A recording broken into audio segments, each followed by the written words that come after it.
The HomeTech podcast is supported by you. To find out more, go to HomeTech.fm/support.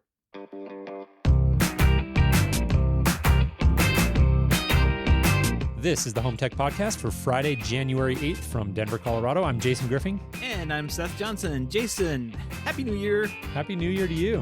Happy New Year. Yeah, welcome to 2021.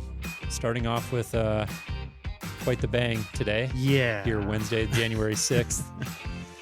Insanity in the Capitol. Insanity all over. I don't even know what to say or think about this. I feel like I'm in a third world country. It's hard to know, right? Yeah. It's like the Twilight Zone. Yeah. You just never thought in my life that I would see something like that. Nope, not at all. Ugh. Well. Yeah. Well, we won't belabor that. People don't come here to HomeTech to.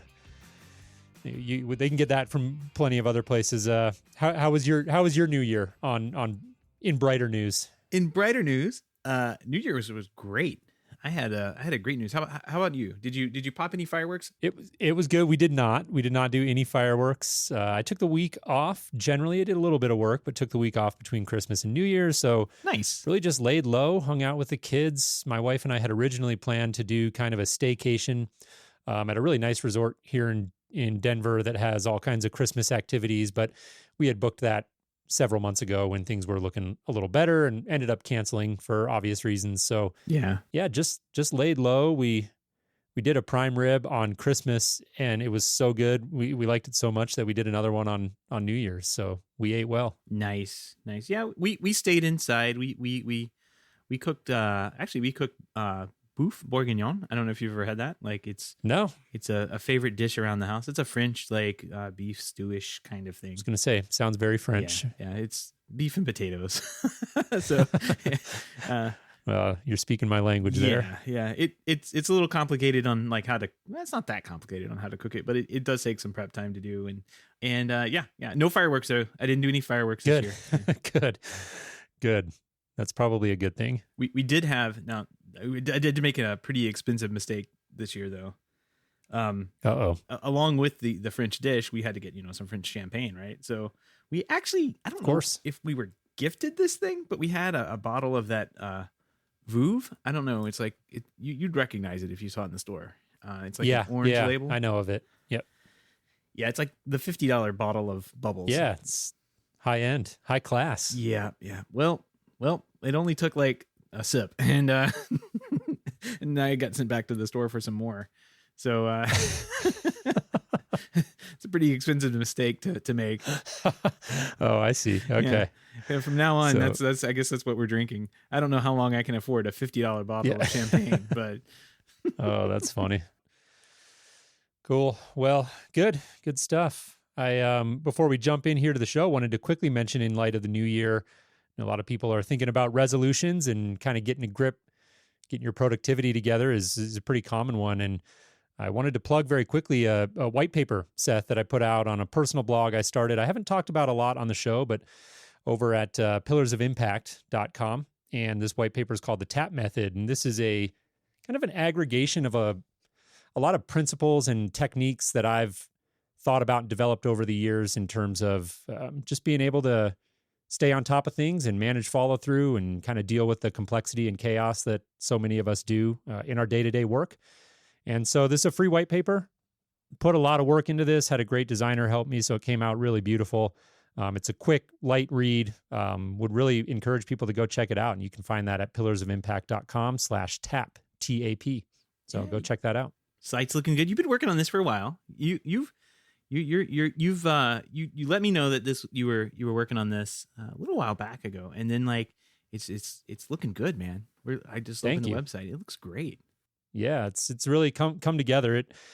It's been a slow burn, definitely. I think it was about a year ago, actually, right around this time last year when I bought the domain and started chipping away at it. So it took me close to a year to get it to a point where I felt like I had enough on there that it was worth sharing. And like I said, there's a bunch of blog posts and stuff on the site, but these productivity tips here are just they're things that I've found helpful, and I really felt compelled to kind of put this together and share, and in hopes that they'll help others. So go check that out. Again, it's pillarsofimpact.com/tap, TAP. Yep. Put a link to that in the show notes. Well, Jason, what do you say we jump into some HomeTech headlines? Let's do it. Fred Bargetzi, CTO of Crestron, has passed away. Crestron released a statement on Bargetzi's death. His impact to our company cannot be overstated. The impact he's had on our industry is even greater. Under Fred's leadership, he challenged us not only to push the boundaries of what's possible, but to do so with an eye towards making the world a better place.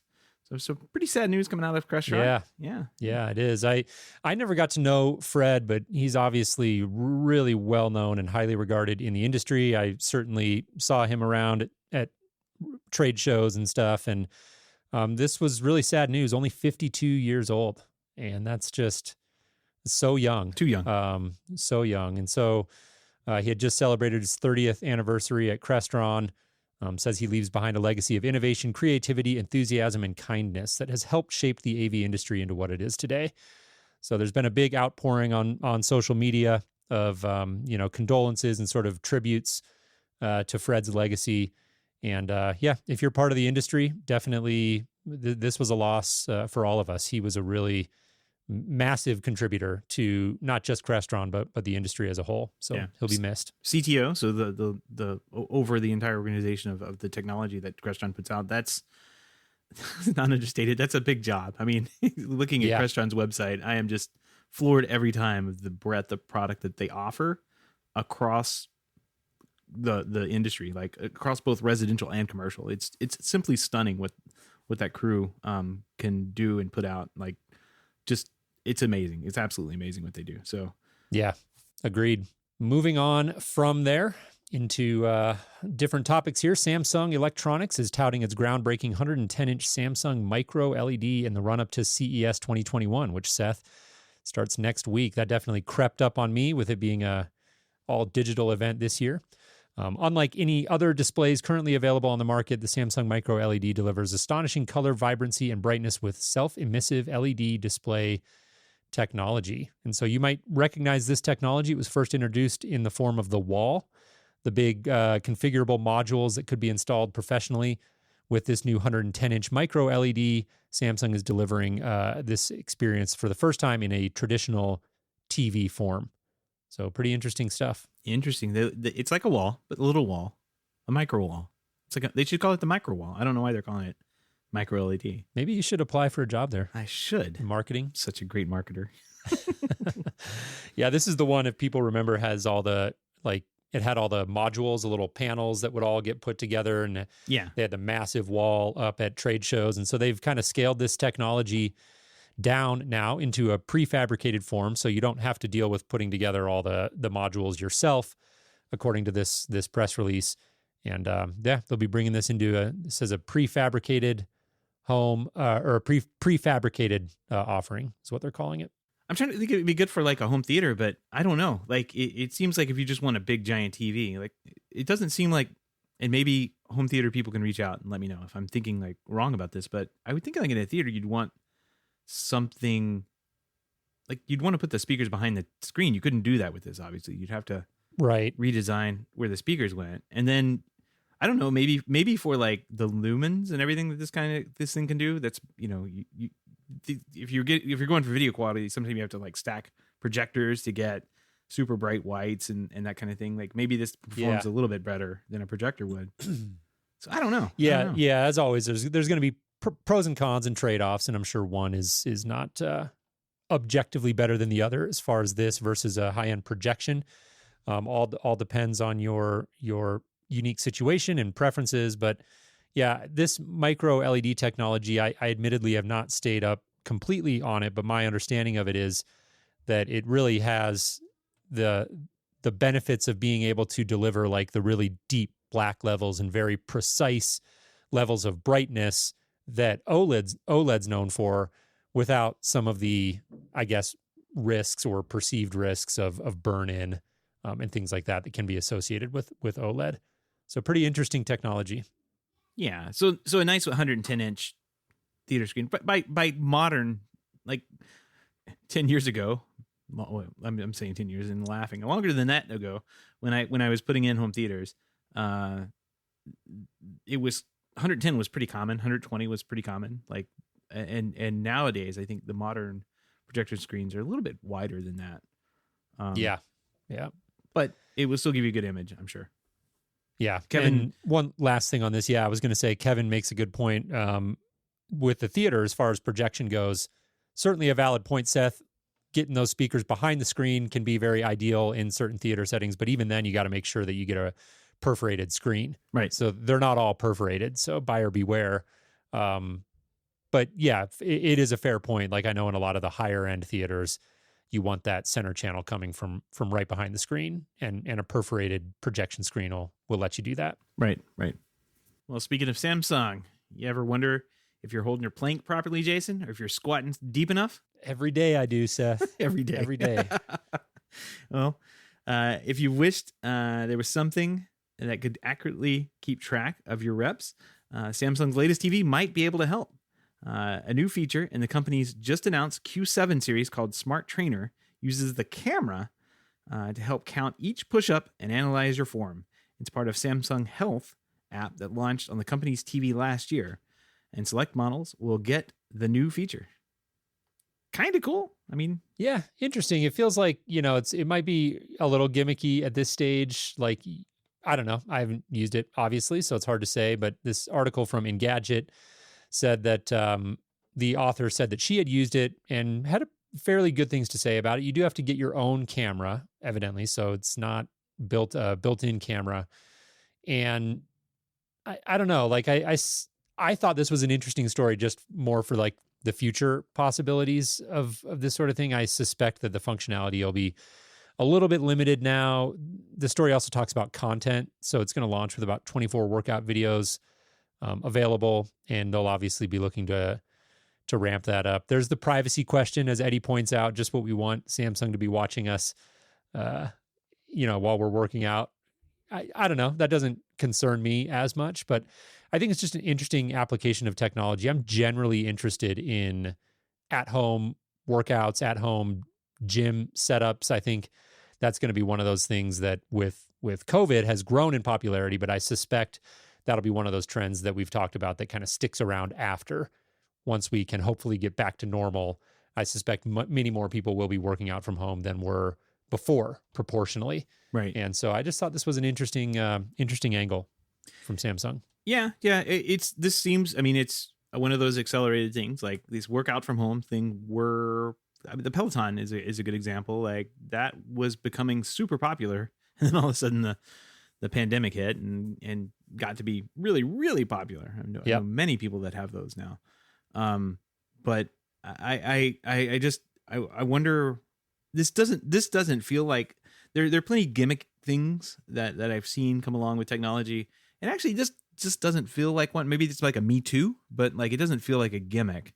Like I really think that these have some legs to them. Like some type, like people love doing these types of aerobic videos and that kind of thing in their home. They don't, and going to a gym. Some people love doing that, but a lot more people do like to do workouts and stuff in the convenience and privacy of their own home. I can see that this particular thing, if it's done right, could have some legs to it. So it'll be interesting to see what they do. Could kind of keep you accountable. And if you're competitive and like to push yourself, like, you can, I would imagine they'll build it to sort of keep track of maybe previous workouts you've done and how many push-ups did you get in this time versus next time. And that stuff can be really motivating. So yeah, I think there's got some potential. Yeah. What if now Samsung owns the TV, right? So like they own the technology stack all the way from the top to the bottom, from the power button to the remote. It's all Samsung, right? So what if like they put a little flag in there that says, "Don't let me watch TV until I work out." And then what do? You got to get up there. You got to do your jumping jacks, and so you can watch your now your you're shows. Thinking. Yeah, I like that. I had a friend who he had set a rule for himself that was like, I can't watch TV unless I do my rowing. Or like, no, it's like I have this show that I like to watch, and so I only allow myself to watch it when I'm on my rowing machine. And he said that all it ended up succeeding in doing was making it so that he didn't watch his favorite show. Yeah. So there's that. All right. Well, moving on from there, Discovery waited until the last possible moment to announce where you can stream content from its new service, Discovery Plus. But now that the service is officially available in the US, the company has finally shared that information. The list of places where you can download Discovery Plus is extensive, with almost every popular platform other than the PlayStation 4 and 5 included in the company's launch slate. It says most notably here, they've got Amazon Fire TV, they've got Roku, they've got, of course, Apple TV and Android TV as well. Yeah, we talked about this a little while back. Maybe even on the last show about Discovery Plus coming. HD TV, Food Network, Animal Planet, TLC, and of course the Discovery Channel will be on this particular platform. I'll set you back a whole $5 per month for the base tier, and it's an extra $2 every month if you don't want to see any ads. So if you're into those particular networks, you may want to pick this up. I think it's just like one of those little add-on things, just like those channels are on cable. So why not? Yeah, if you like them. Yeah, I think Rashid in the chat room last week said these are all the channels that I put on to fall asleep to. Yeah, exactly. So if you're like struggling with your sleeping, then you might want to check this out. I mean, it's cheaper than a bottle of like melatonin, right?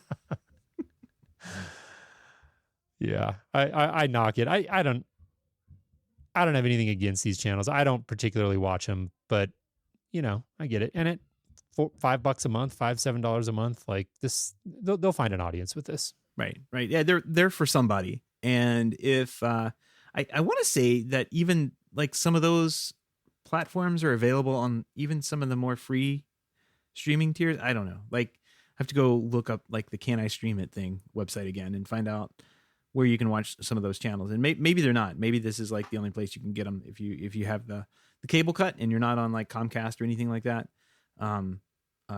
So maybe somebody out there is looking for this, and they don't need too many people to sign up for it to be a success. $5 a month. $5 a month with ads though. That sounds kind of I thought was a little weird. Yeah, they're making money on the ads. That inserted in there. You got to pay the extra $2 a month to get no ads, and I was like, wait, what? So it's $7 a month, not $5. It doesn't make any sense because the other platforms that are doing this are actually, I don't know. It's really strange. Whatever. We'll see what happens with it and see how this pricing. I mean, if there's anything about streaming, it's like the pricing is going to change, right? Like it will go up. Yeah, it'll change. Yeah, it will go up. Yeah, I mean, speaking for the first time since the service arrived in April 2018, ESPN Plus annual plan is getting a price increase. From January 8th, it'll cost new members $59.99 instead of $49.99. The existing annual subscribers will now have it until at least March 2nd to renew their plan for $50. Or should I say $60. So weird. The things that come in at these introductory rates are getting raised again. Yeah, feels like that's just the standard playbook now, and I don't know if it's just like deliberate, like they literally sit down and go, okay, we're going to start low and then we'll raise it later. Like maybe they do that, or maybe it's just they continue to grow the service and add more content and need to, I don't know. But this has become such a common theme, right? Like we saw this all through 2020, and I'm sure we're going to see it continue in 2021. Just prices incrementally going up, hopefully more content coming with that. But of course, the big gripe being like, hey, we thought this was supposed to be cheaper than cable. And I still go back to the point that like it can be like it's more modular now. So, you still got to kind of pick your bundle and pick what it is that you want. If you want everything, yes, it is going to be as expensive as cable. If you want Apple TV Plus and you want Netflix and you want Disney Plus and you want Hulu and ESPN, then yeah, you're going to pay as much as you did with cable. Sure.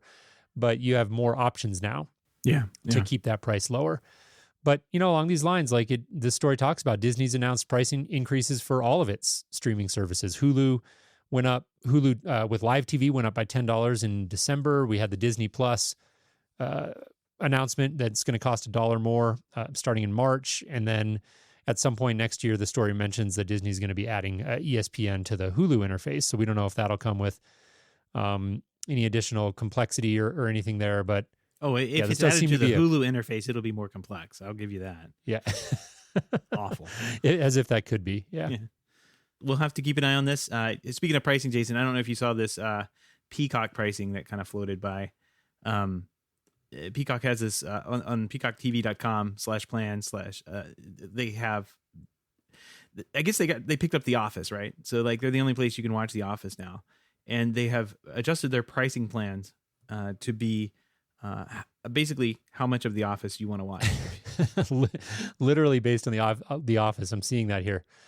Yeah, their Peacock plan says watch The Office seasons 1 and 2. That one's free. Then they've got Peacock Premium. The description starts with unlock every episode of The Office, and then Peacock Premium Plus, all of The Office. So The Office is literally the anchor of their tiered pricing. Why not? Why not? It's a funny show if you like it. I don't know. I haven't watched that one in years, but go back and revisit it.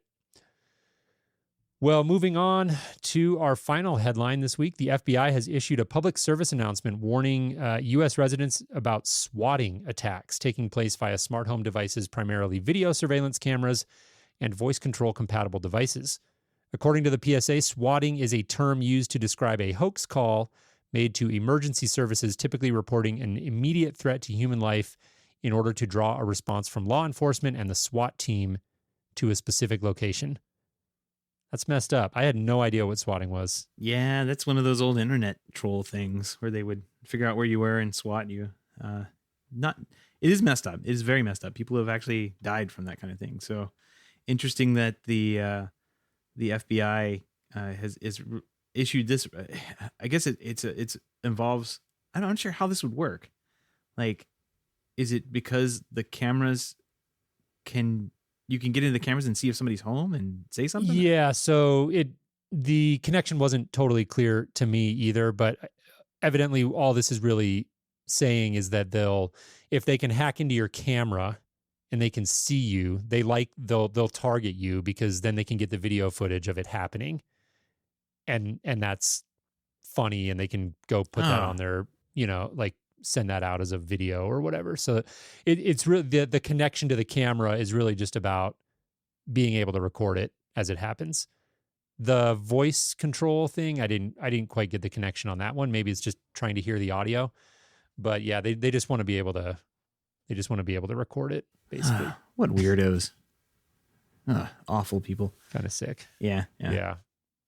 So anyways, good, strong, unique passwords is what the PSA urged. We've talked about that a million times on the show. We're probably preaching to the choir, knowing our audience. But password managers. Like one more reminder. Yes, exactly. Don't make up. If you can make up your password and remember it, it's not a good password. Yeah, that's the PSA specifically mentions like they target people who use the same password for like email or whatever, so that if there's a big breach of email passwords, then they can go and start running those credentials against, cameras and things like that. And that's right. where they'll find the overlap.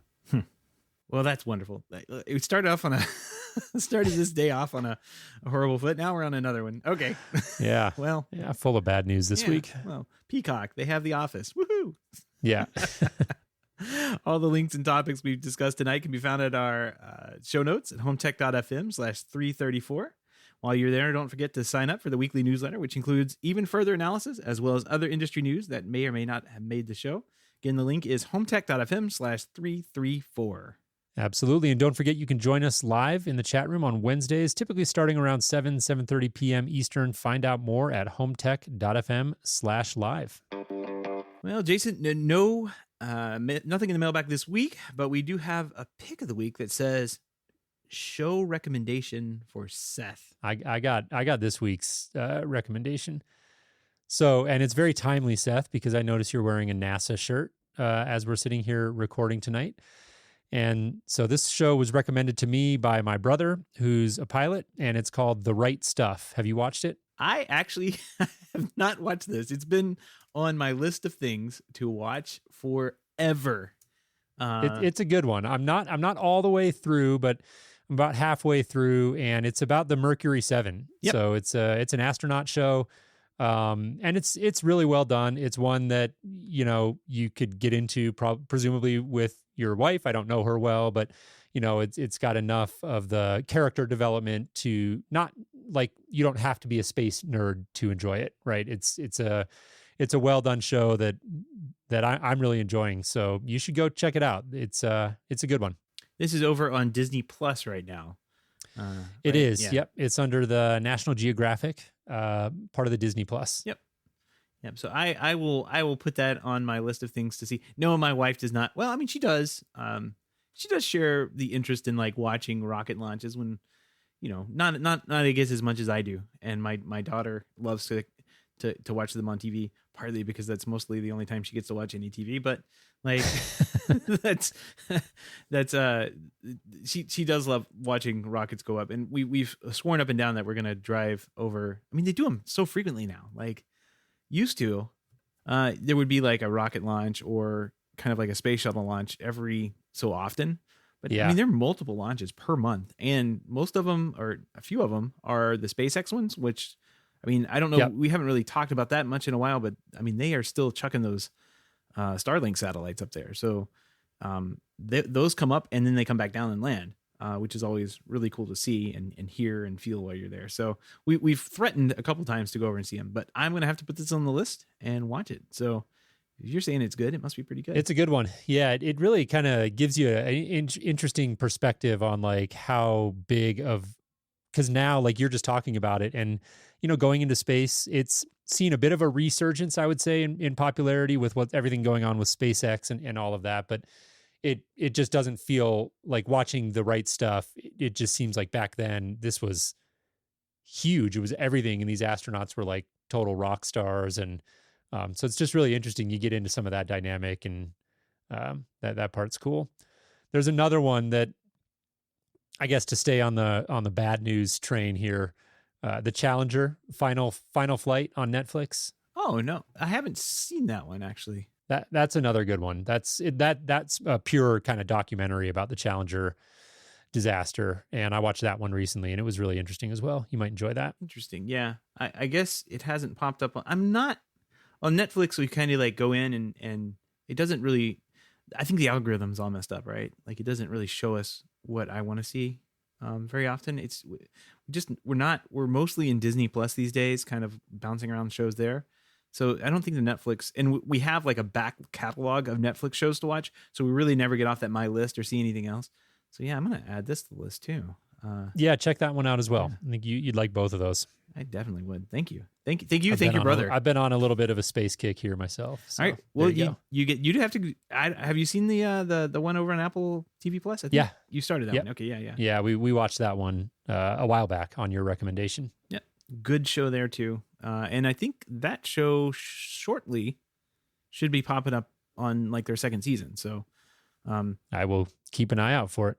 If you want a super like futuristic space show, I can't recommend highly enough The Expanse, which is on Amazon now. It used to be a sci-fi show. But all the physics are like, this is years in the future.